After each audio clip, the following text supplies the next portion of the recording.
بسم اللہ الرحمن الرحیم۔ اپنی ڈیوٹی ختم کرنے کے بعد میں ہسپتال سے نکلی۔ چند قدم چلنے کے بعد ہی مجھے ایک خالی رکشہ مل گیا تو میں فوراً اس میں بیٹھ گئی اور اپنے گھر کا پتہ بتا دیا۔ رکشہ اپنی منزل کی طرف روانہ ہو چکا تھا کہ اچانک مجھے کچھ غلط ہونے کا احساس ہوا۔ جیسے ہی میں نے سامنے نظر ڈالی، خوف سے میرا جسم کانپنے لگا، کیونکہ دوستو آج کی یہ کہانی ایک سچا واقعہ ہے جو لاہور میں ہماری ایک بہن کے ساتھ پیش آیا۔ آئیے آج کی یہ کہانی اسی بہن کی زبانی سنتے ہیں۔ میرا نام راحیلہ ہے اور میرا تعلق لاہور سے ہے۔ میں ایک نہایت موسد گھرانے سے تعلق رکھتی ہوں۔ میرے والد ایک اسکول ٹیچر تھے۔ ہم 4 بہن بھائی تھے۔ میرا بڑا بھائی جاوید تھا، لیکن بدقسمتی سے وہ ذہنی طور پر معذور تھا، اس لیے اس کا ہونا یا نہ ہونا برابر ہی تھا۔ ہمارے گھر میں بھائی کا وجود تو تھا، لیکن زندگی میں اس کا کوئی عملی کردار نہیں تھا۔ وہ والد کے ساتھ مل کر ان کا بوجھ کم نہیں کر سکتا تھا۔ جاوید سے چھوٹی میں تھی اور مجھ سے چھوٹی مزید میری 2 بہنیں تھیں۔ مہنگائی کے اس دور میں 4 بچوں کی پرورش کرنا، ایک معذور بچے کی ذمہ داری اٹھانا میرے والد کے لیے بہت مشکل تھا۔ وہ زندگی کی گاڑی کو چلانے کے لیے ہر ممکن کوشش کر رہے تھے۔ جیسے جیسے میں بڑی ہو رہی تھی، مجھے یہ بات شدت سے محسوس ہونے لگی کہ میرے والد ہمارے گھر کا چولہا جلانے کے لیے بے حد محنت کر رہے ہیں۔ کبھی کبھی مجھے ان کے کندھے بہت جھکے ہوئے محسوس ہوتے، جیسے ان پر بہت زیادہ بوجھ ہو۔ یہ دیکھ کر میرا دل اندر ہی اندر دکھتا تھا۔ اسی وقت میں نے چھوٹی عمر میں ہی یہ فیصلہ کر لیا تھا کہ بڑی ہو کر اپنے والد کا ساتھ دوں گی، ان کا سہارا بنوں گی اور ان کا ہاتھ بٹاؤں گی۔ اسی لیے FSC کا امتحان پاس کرنے کے بعد میں نے نرسنگ کا کورس کر لیا۔ اس کورس کے 2 فائدے تھے۔ ایک تو دوران تعلیم وظیفہ ملتا تھا جو میری پڑھائی کے کام آتا تھا، اور دوسرا یہ امید تھی کہ کورس مکمل ہونے کے بعد مجھے کسی اچھے ہسپتال میں نوکری مل جائے گی۔ اسی طرح پڑھائی کا خرچ بھی زیادہ نہیں تھا، کیونکہ جو وظیفہ ملتا تھا وہی میں اپنی تعلیم پر خرچ کرتی تھی، بلکہ کچھ بچا کر اپنے والدین کو بھی دے دیتی تھی۔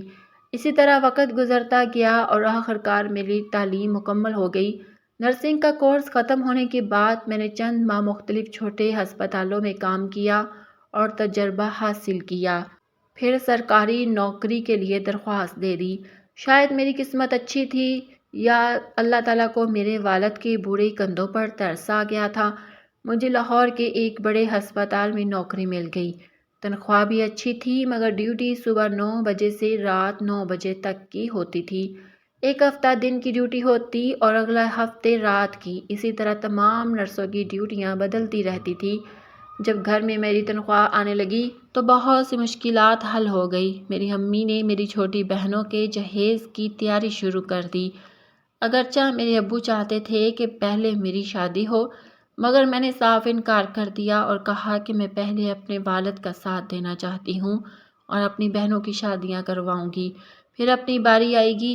میرے ابو نے میرا ہاتھ پکڑ کر کہا کہ لوگ کیا کہیں گے۔ میں نے جواب دیا کہ لوگوں کی باتوں کی مجھے پرواہ نہیں، میں صرف اپنے والد کا سہارا بننا چاہتی ہوں۔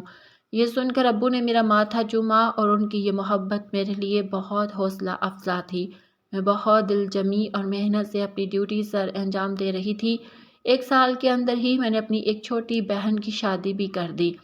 زندگی معمول کے مطابق چل رہی تھی کہ اچانک ایک دن ایسا واقعہ پیش آیا جس نے مجھے ہلا کر رکھ دیا۔ ایک دن میرے دن کی ڈیوٹی تھی۔ رات 9 بجے ڈیوٹی ختم ہونے کے بعد میں ہسپتال سے نکلی، سڑک پر آئی اور رکشہ تلاش کرنے لگی۔ اس وقت رش زیادہ ہوتا تھا اور رکشہ مشکل سے ملتا تھا، مگر اس دن مجھے فوراً رکشہ مل گیا۔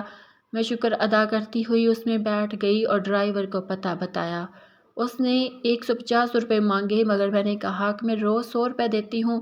وہ مان گیا اور ہم روانہ ہو گئے۔ چند منٹ بعد رکشہ آہستہ ہوا اور میں نے دیکھا کہ ڈرائیور نے ایک اور آدمی کو بھی بٹھا لیا ہے۔ میں نے اعتراض کیا تو اس نے کہا کہ وہ بھی گھر جا رہا ہے۔ کچھ دیر بعد رکشہ ایک غلط راستے پر مڑ گیا۔ میں نے فوراً کہا کہ یہ راستہ غلط ہے، مگر ڈرائیور نے بہانہ بنایا کہ پہلے اس آدمی کو اتارنا ہے۔ اب رکشہ گلیوں سے نکل کر سنسان علاقے کی طرف جا رہا تھا۔ مجھے شک ہونے لگا۔ میں نے فوراً اپنے بھائی کو کال کی، مگر اس نے فون نہیں اٹھایا۔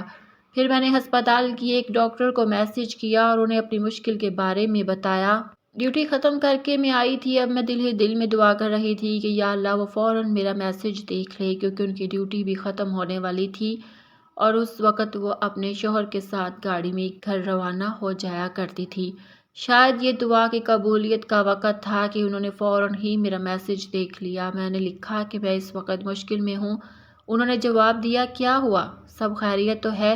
میں نے کہا، نہیں میڈم، خیریت نہیں ہے، میں اس وقت ایک رکشے میں ہوں اور رکشے والا کسی انجانی راہ کی طرف جا رہا ہے۔ میڈم نے پوچھا، کیا تم اکیلی ہو؟ میں نے کہا، نہیں، ایک اور سواری بھی موجود ہے، مگر مجھے شک ہے کہ وہ سواری نہیں بلکہ رکشے والے کا ساتھی ہے اور یہ دونوں مجھے کسی سنسان جگہ کی طرف لے جا رہے ہیں۔ میڈم نے کہا، گھبراؤ نہیں اور ان پر ظاہر بھی نہ ہونے دو کہ تمہیں شک ہو چکا ہے۔ پھر انہوں نے کہا، ارد گرد دیکھو اور اندازہ لگاؤ کہ کون سا علاقہ ہے اور مجھے بتاؤ۔ میں نے کہا، میں آپ کو وائس ایپ پر اپنی لائیو لوکیشن بھیجتی ہوں۔ انہوں نے کہا، یہ تو بہت اچھا ہے، فوراً بھیجو۔ میں نے فوراً اپنی لائیو لوکیشن بھیج دی۔ اس کا مطلب یہ تھا کہ اب میں جہاں بھی جاؤں گی انہیں پتہ چلتا رہے گا۔ کچھ دیر بعد رکشہ کھیتوں کے پاس جا کر رک گیا، سامنے بیٹھی سواری اتر گئی اور رکشے والا بھی نیچے اتر آیا۔ میں نے اپنے لہجے کو نارمل رکھتے ہوئے کہا، بھائی اگر اس نے یہاں اترنا ہے تو جلدی کرو، مجھے دیر ہو رہی ہے۔ مگر وہ دونوں میری طرف بڑھنے لگے۔ انہوں نے مجھے بازو سے پکڑ کر رکشے سے باہر کھینچ لیا۔ پھر رکشے والے نے میرا موبائل چھین کر اپنی جیب میں ڈال دیا اور دونوں مجھے گھسیٹتے ہوئے کھیتوں کی طرف لے جانے لگے۔ میں چیخ رہی تھی، مدد کے لیے پکار رہی تھی، مگر وہ جگہ بالکل سنسان تھی۔ آگے کھیت تھے اور کچھ فاصلے پر فیکٹریاں تھیں جہاں کے مزدور اس وقت تک جا چکے تھے۔ مجھے امید نہیں تھی کہ کوئی مدد ملے گی، مگر پھر بھی میں چیختی رہی، اس امید پر کہ شاید کوئی سن لے۔ ساتھ ہی مجھے یہ بھی امید تھی کہ میڈم کے پاس میری لوکیشن ہے اور وہ جلد پہنچ جائے گی۔ تب تک مجھے خود کو بچانا تھا۔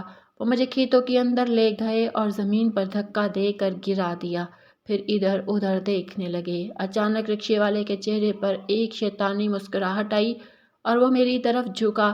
میں نے فوراً اپنے پاؤں سمیٹ کر اس کے سینے پر زور سے لات ماری، وہ پیچھے جا گر گیا۔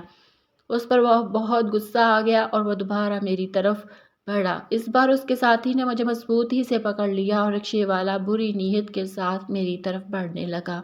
میں دل ہی دل میں شدت سے دعا کر رہی تھی کہ اللہ میری مدد کرے۔ اسی وقت اچانک فضا میں فائرنگ کی آواز گونجی۔ وہ دونوں رک گئے اور ادھر ادھر دیکھنے لگے۔ کچھ فاصلے سے لوگوں نے آنے کی آوازیں سنائی دے رہی تھی۔ یہ دیکھ کر وہ دونوں گھبرا گئے اور کھیتوں کے پار بھاگ گئے۔ خوش قسمتی سے میرا موبائل جس میں لائیو لوکیشن آن تھی رکشے والے کی جیب میں ہی تھا، اس لیے ان کی لوکیشن مسلسل معلوم ہو رہی تھی۔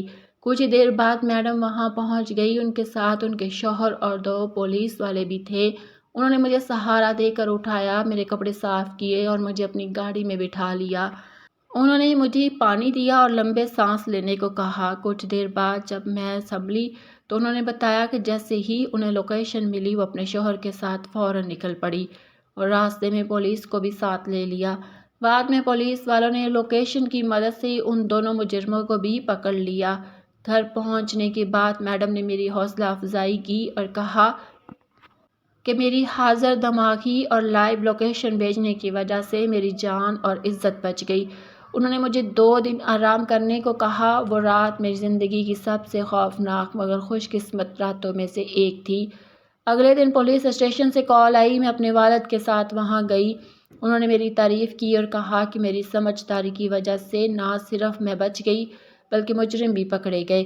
اس واقعے سے میں نے 2 باتیں سیکھی، ایک یہ کہ موبائل فون اگر سمجھداری سے استعمال کیا جائے تو بہت مددگار ثابت ہوتا ہے، اور دوسری یہ کہ جب بھی کسی اپنے کی کال آئے تو اسے نظر انداز نہ کرے، کیونکہ ہو سکتا ہے کہ وہ کسی مشکل میں ہو۔